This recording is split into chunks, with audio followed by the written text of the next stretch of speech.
What's up guys, the Hunted Reaper here, and welcome to part 1 of my 3-part Black Ops 4 trailer analysis. There was a lot of numbers in there, but basically what I'm doing is I'm going over every single trailer in its own separate video, and today's video is going to be all about multiplayer. The other 2 parts of this 3-part review trailer series that I'm doing is going to be about the Zombies trailer that has been released, and also the Battle Royale mode that I'm going to have a lot to talk about. But without further ado, let's get into the trailer and talk about Call of Duty Black Ops 4.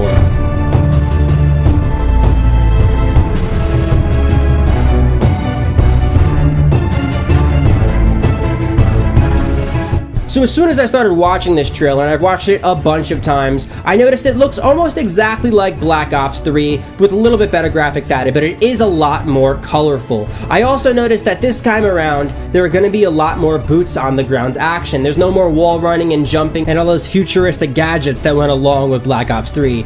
Now, the return to future warfare did have me slightly startled and kind of scared for the series because of the fact that Call of Duty World War II was different and so much fun to play, and a much needed break from the future type warfare that we were just getting so sick of. But the reason I'm kind of excited for Black Ops 4 is just because of the fact that they've changed up the dynamic. It seems like all the gear and the equipment that you get in the game help with gunplay instead of just help with being able to throw grenades and do crazy things. It seems like there's a lot more shields and an emphasis on having your teammates' backs instead of just running and gunning. And even further than that, they do show it in the gameplay in the trailer that multiple people are working together. However, you never know in a Call of Duty game because in a lot of trailers we do see characters working together all the time, and then when the game comes out, it's basically a free-for-all with 11-year-olds. It seems like this Black Ops is taking influence from outside games, whether it be the kind of Rainbow Six Siege-esque shield gameplay or just the futuristic but still grounded gameplay of, let's say, a Ghost Recon game. It seems like they're finally trying to understand the perfect balance between futuristic and yet realistic. Now, you might not have noticed this in the trailer, but there's going to be more of an emphasis on the class system in Black Ops. There are going to be 5 unique and, according to Activision, very different classes in Black Ops 4, and I'm going to tell you about them right now. First comes the Crash class that can heal teammates, the Recon class that can improve team visibility, the Seraph class that can deploy a spawn beacon, the Torque class that can lay down razor wire barricades, and the Firebrick class that carries a reactor core to set people on fire with. And taking a page from Rainbow Six Siege's book, each of these specialists will have their own solo mission where the player can understand the character and refine their skills. And now if you guys look in this trailer, you can definitely see a lot of the classes at work, deploying razor wires, deploying a bunch of their things, and activating their skills. And hopefully we'll see more people driving towards team-based and objective-based gameplay rather than just trying to get enough kills to earn a kill streak.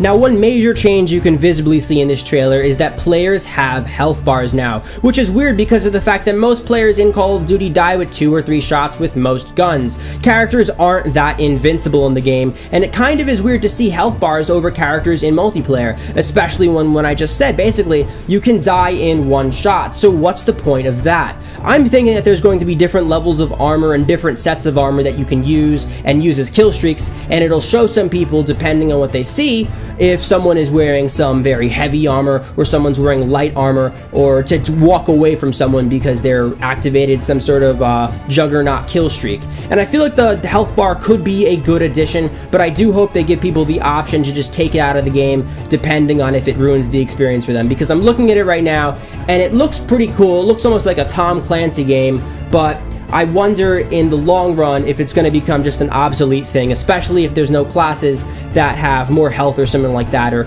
nothing that changes the game in some sort of way.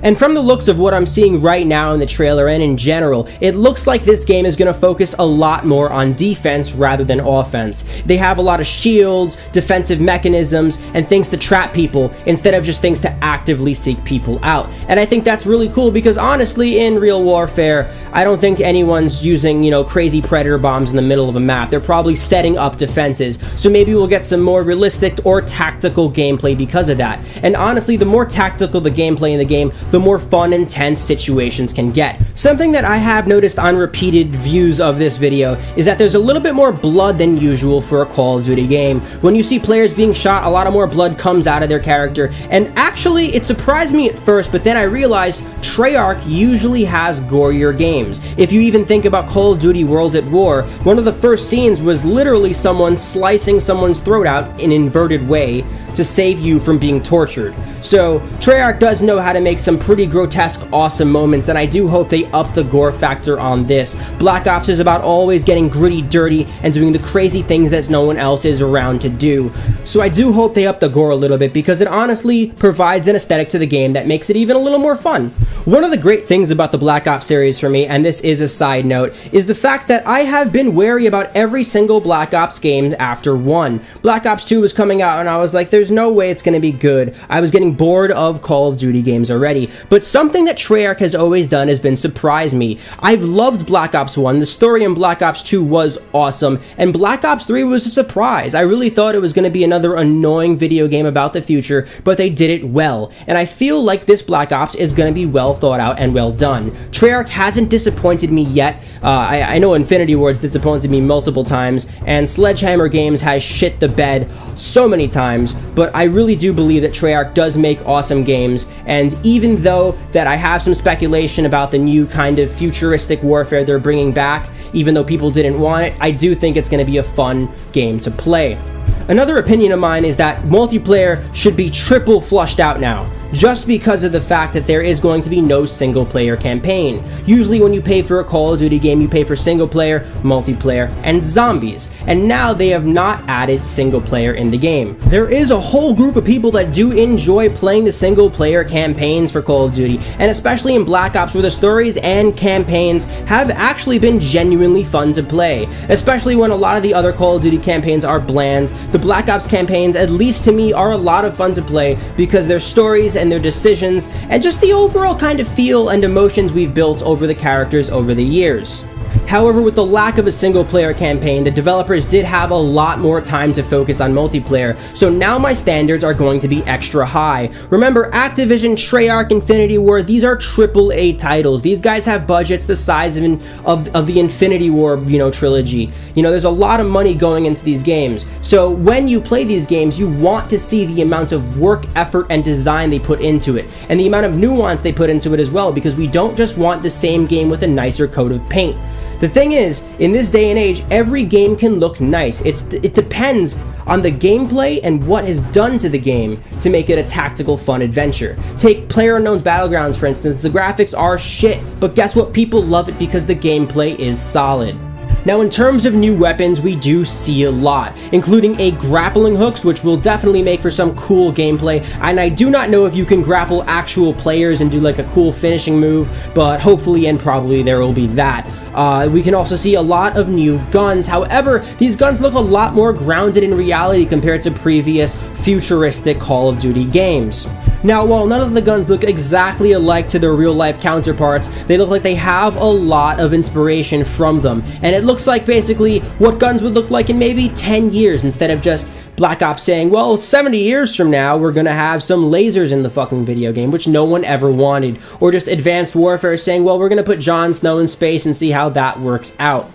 Looking closely at the guns, we can see they brought back the style from the original Black Ops and Black Ops 2, because Black Ops 3 had guns, but they were kind of a little futuristic when it came to how they shot, how they fired, and how they looked. Now we're kind of seeing a combination between the two, as if this were a game set maybe 10 years from now, when, things are a little better in terms of technology, but, it's not such a big change that someone wouldn't even recognize it. And I think that's a pretty cool concept, because, we do see a lot of games that say, what is going to happen in the future, but we don't see a lot of games that's going to say, what's going to happen in the near future. And hopefully this game does take a kind of realistic approach to it, although it is an arcadey kind of game. Now, in past Call of Duty games, you were able to swim as of recently, but now you're able to fire underwater, which I find pretty cool. Maybe there's going to be a map where a whole section is underwater, and it's going to be a giant underwater battle. I don't know how that'll play out, but it does sound cool, and I do like to see new things being used in the Call of Duty series, especially in a game where the arcadey gameplay can get somewhat annoying, tedious, and boring. It's great to see them switching it up and using completely new things to try to get players back into the game. Now, last but certainly not least, I'm going to be talking about the kill streaks we've seen in the game. However, we don't know if some of the things that we see in this trailer are kill streaks or just things you can spawn with. Like the riot shields you see, they do look like they can have a lot of power, deal a lot of damage, and fuck a lot of shit up. And maybe it's one of those things that you unlock after killing a certain amount of people, because it could be a game-breaking thing if, you know, everyone can just spawn with a riot shield and take a team out in like 5 seconds for no reason. Other than the riot shields and the deployable items, we do see that the AC-130 is back in full action and hopefully better than ever. We also see that there is going to be an attack helicopter, and not much else is shown in terms of kill streaks. I know Call of Duty likes to be tight-lipped because of that. A lot of people love Call of Duty for the kill streaks, and, you know, keeping us waiting is something that's a great advertising tactic, so we want to keep back and looking for more. But they do say that you can also call in strikes, you can also call in strike teams, which may be NPCs who have probably higher health, and I'm not sure how that's going to work out, but it seems like there's going to be a lot more tactical kill streaks instead of things that just help people, you know, mow down hundreds of enemies and not let people spawn in a certain way. Because in previous Call of Duty games, we've seen that, you know, once an enemy gets a certain kill streak, it's basically game over for you, and you can kiss your KD goodbye, which kind of makes it unfair. But it looks like this game things are going to be a lot more balanced, and hopefully there's a way to take out kill streaks easier than they did before. Because honestly, it's fun to play a Call of Duty game, but when you jump into a match when someone's winning so badly that everyone's leaving and you're getting killed as soon as you spawn, it's not fun. And now with that last thought, I'm going to end this video by showing some of my concerns for the Black Ops 4 game. I do see that there's going to be a lot more fire, flamethrower, and explosions, and I do hope that that's not really overdone and overutilized, because, you know, anyone who's played Call of Duty, when you give people grenade launchers, noob tubing becomes the #1 way to kill anyone. It's basically like a random way to kill the first person in the map, and I just don't want a game where at the start of every match, you know, there's a possibility that you could just die because some dickhead threw a grenade or threw his crazy grenade launcher halfway around the map and, you know, ruined your gaming experience before you can even get your boots on the ground. Another thing that I'm kind of scared about is the class that can actually deploy a spawn location. This could be kind of bad because maybe this could lead to some spawn camping activities. Unless they got the spawn system down, it might be something that's game breaking, and it might be something that ruins a lot of players' experiences. People like to exploit things in video games, and nothing makes a lot of people happier than finding the best place to spawn camp, fuck everyone's day up, and get that tactical nuke AC-130 helicopter and just, you know, again, piss everyone off by playing the game and winning it in the shittiest way possible. I hope you guys enjoyed this video and the opinions and information and stuff that I gave you. I hope you guys learned something or just were able to, you know, connect with me on some level, and I hope you guys comment your opinions and stuff like that. Also, please be sure to subscribe and like this video if you enjoyed it. It helps my channel grow, and I want to continue making these videos. Also, I'm going to be putting the link in the description box to the 2 other analysis videos I'm going to be making. So, I'm pretty sure I'm going to be posting these very consecutively, so if you're seeing this day 1 and it's not in the description box, it's just because I'm working on the second video. The 2 other videos are going to be out the Battle Royale mode in Black Ops and the zombie mode in Black Ops, and I'm probably going to do the Battle Royale mode first because honestly, the zombie mode looks kind of like a gimmick that I don't want to be involved in, but that's a completely different story for another video, and I hope you guys enjoyed. Once again, subscribe. I am the Hunted Reaper, signing off. Have an amazing day.